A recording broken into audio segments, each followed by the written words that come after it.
It was here in the Charminster area of Bournemouth that a Korean student, Yong-ok Shin, known as Oki, was stabbed.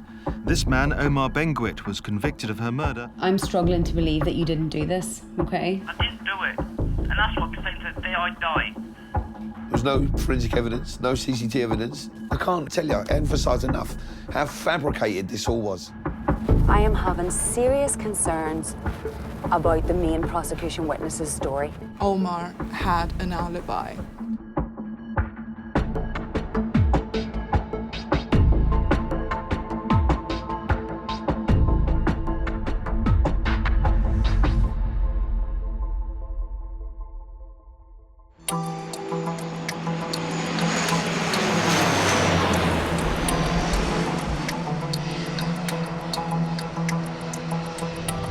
Well, welcome to Scotland.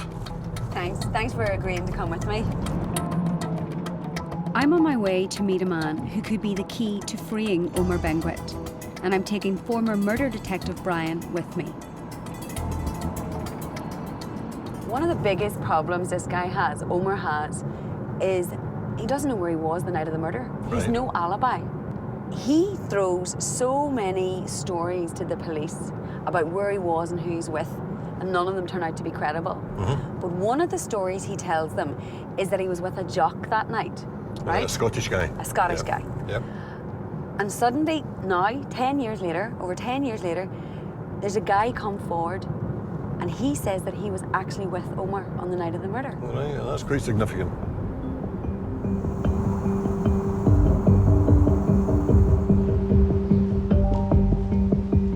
This guy is a friendly. He's willing to talk to us, so we're not going to have to work too hard at him. But what would you be worried about going in here? I mean, the obvious question I'm asking is, what have you been doing for the last 15 years? Why have you not come forward and said something before now? We don't need to do the 9-yard stare today with this guy. It's good cop all the way. I've been on the other end of you, I know. No, but I mean, you don't initially. There's times and times. You can test it nicely, but firmly. You can do that. And you're talking about somebody who's died. You know, you've got to make sure the kind of integrity of what you're presenting is real. You all right? I brought Brian with me because he said you wanted a kiss. I thought he's the man for you. I was on this morning. I'm on my like that. Brian MacGreggor is an alcoholic. He spent time in jail with Omar before Oki was killed. The two of them became friends. How friendly were you with him? I was not too bad with Omar. Omar was a decent fella. But he's not the type of guy that would go out there and murder anybody. No. I know that for a fact because that night I bumped into him in the Bournemouth area. And he didn't have anywhere to stay. So I went like that, well, would it come up into my house? I gave him one of my spare doobies and had money up on the top of my TV, and he was still there in the morning when I woke up. The money and Omar? Aye. How did you find out Omar had been lifted for the murder? On the street. So everybody was talking about it? Aye. That's when I bumped into his brother, and his brother gave me his lawyer's phone number. What do you say to the lawyer when you speak to him at that time on the phone? I says to him at that time, the night of that murder happened, Omar Benguit was with me. And what did the lawyer say to that once he'd picked himself up from the floor? He asked me if I had any the previous convictions. And what's your worst conviction? An unlawful wounding. Did he not say you come into the office? No. Did he not say I need to talk to you? No. But sure, the witnesses that gave evidence against Omar weren't any better or any worse than you. I know. Do you think you're an unreliable witness? No, I don't. No, because I know for a fact that guy's not done that. I'm surprised that lawyer didn't get in the car and hightail it round the corner to wherever you were standing. Did you tell him what had happened that night? I think so. I just can't remember, Brian. No. I'm wondering, if you and Omar were quite close, I can't shake out of my head why you didn't go after the police or phone that solicitor again. For what that lawyer actually says to me at that time on that phone call, I actually just put me right off it. If it's your pal that's accused of murder, would you know, walk through walls to make sure you get your story told? To be able to go and say to the police, I need to tell you this is important. I think at the time I didn't want to step in anybody's toes or anything like that, like, you know what I mean? This isn't stepping in anybody's toes, Brian. This is helping your friend out. But that's the way that sometimes my mind thinks. Did anybody offer you anything, Brian, to give Omar the alibi for that night? No. Nothing? Nothing at all. Well, thoughts? Very interesting. And my first reaction is I don't believe him. I think it's quite contrived. I think it's inconsistent. He doesn't ask the lawyer or demand to see the lawyer, which we expect you would. He doesn't go to the police for his pal, which we expect you would. So all of a sudden, all the list of against as to whether you would believe somebody or not is bigger than the list of things that make me actually believe him. I could be completely wrong. I could have it wrong. I just have a gut feeling. He's a nice man, but he's clearly come through the wars, right? I think if you got somebody who's alcoholic, it certainly affects your long-term memory, I think. Yeah, I don't think he would make a significant impact on No. getting Omar out. If anything, I think he would detract. Yeah.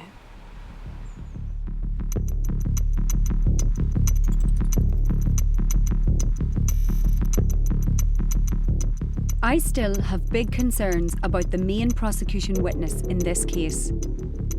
BB was a heroin addict, and her account of the night Oki was killed is full of inconsistencies. Omar's sister claims the police framed him by pushing other drug addicts into backing up parts of BB's story. Nice to see you again. Amy says she has spoken to some of these addicts herself. Can I sit here? Yeah. I was out there looking for them, just trying to find some answers. But slowly some of them started coming to me. What were they telling you? What were they saying? They were saying how they were coerced by the police, how they were put up to it. One of them lied in his statement to get a reduced sentence. Some of them can't live with what they've done. Some of them have told me what they did. They did it on the basis that they never thought that Omar would actually be convicted for this. You could look at it like they're telling the police what they want to hear, and they're telling you what they want to hear. No, they're telling me the truth. They don't have to. They don't have to come back and find me and tell me, sorry, we made a mistake. They don't have to do that. You know, they've done what they've had to do. They could have just gone off. But no, they made sure that, you know, they came and found me.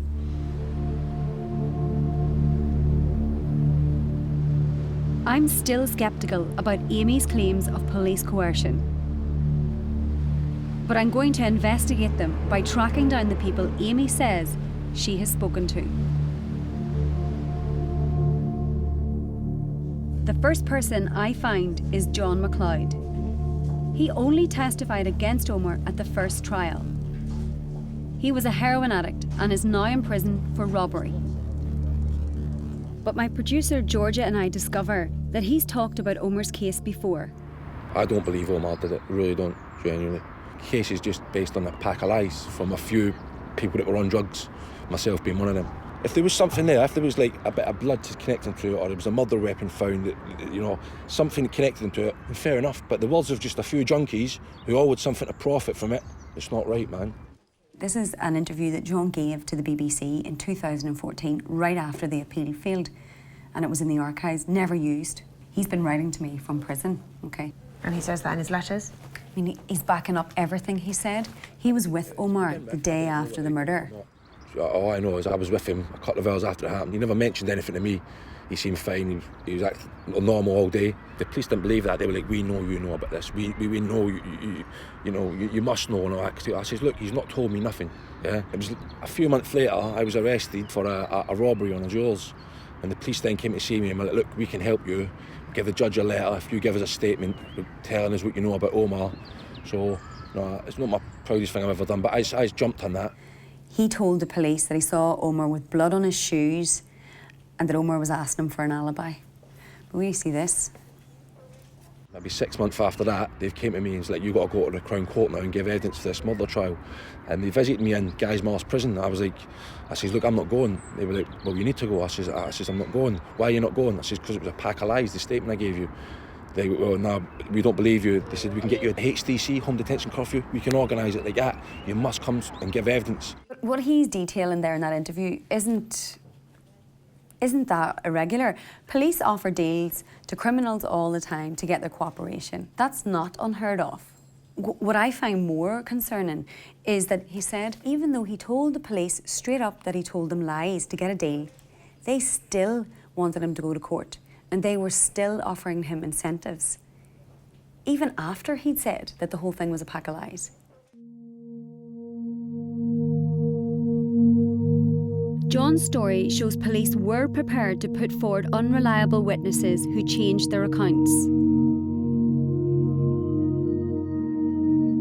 But it isn't evidence of Amy's claims that the police were actually putting words in people's mouths. Soon after, I find another witness Amy spoke to, with a more interesting story to tell.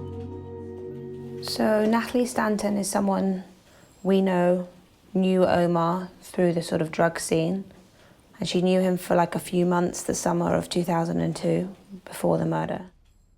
Natalie did not testify against Omar in court, but Amy claims the police encouraged her to paint a negative picture of Omar. And what is she saying in her police statement? She talks about her relationship with Omar and that there's an incident that he's getting cross about having lost a credit card.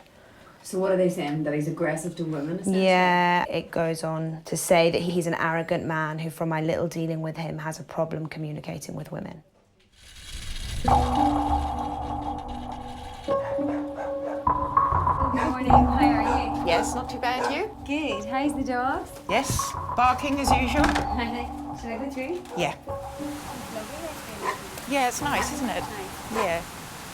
How long have you been clean? Over 10 years now. Have you? Yeah. You've come a long way, haven't Yeah, you, from where yeah. you were? Yeah, that was a nasty road, nasty path that I got myself into. Natalie was picked up for questioning several weeks after Omar's arrest. 4 cars just swooped in on me, and police got out and told me to get down on the floor, and I was like, oh my God. And then they put me in the car and took me to the police station and said we're inquiring about the Omar murder. But before I went in the interview room, a police officer said to me, "Have you got any drugs?" And I said, "Yes, it's in my top pocket." And they said, "Right, well, we'll get rid of that." And he literally put it in a bin. Did you feel encouraged to talk to them? Yeah.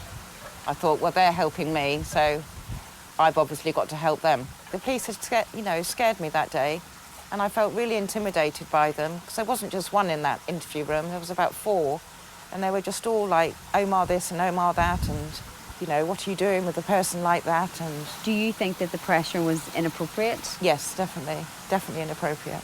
They just wanted me to say nasty things about Omar and untruthful things about Omar. I remember I just kept saying to them that, Omar's fine. I left him alone with my children, and I think that's when they probably brought the children into it, because they even said that the children will probably be taken off you if you continue hanging about with people like this and people like Omar. And to hear that from the police, that panicked me and that worried me. So maybe I did say some things that I shouldn't have said. And so you made a statement that day? Is that your statement? Yes. Is there anything in the statement that you feel wouldn't be there had you not felt that little bit more intimidated or...?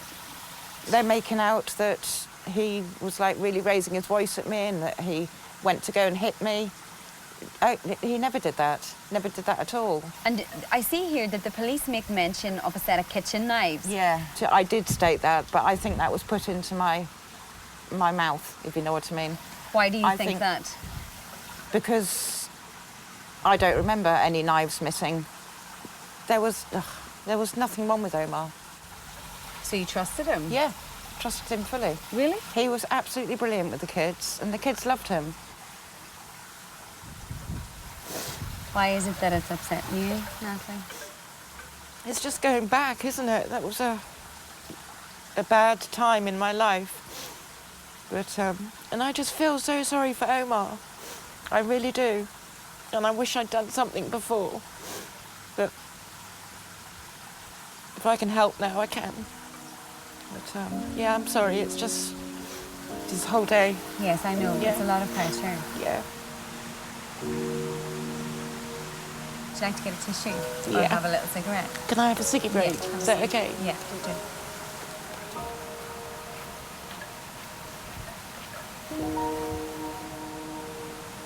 It's a very troubling story, but it's going to be difficult to prove if the police did anything wrong here.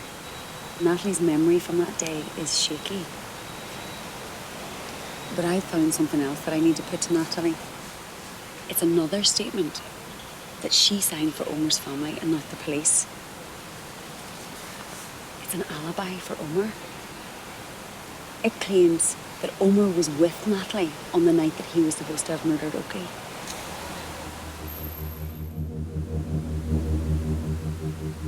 What Natalie tells me will put me on a collision course with Omar's family. You're behaving in exactly the way that you condemn the police. I don't work like that. I'm just after the truth.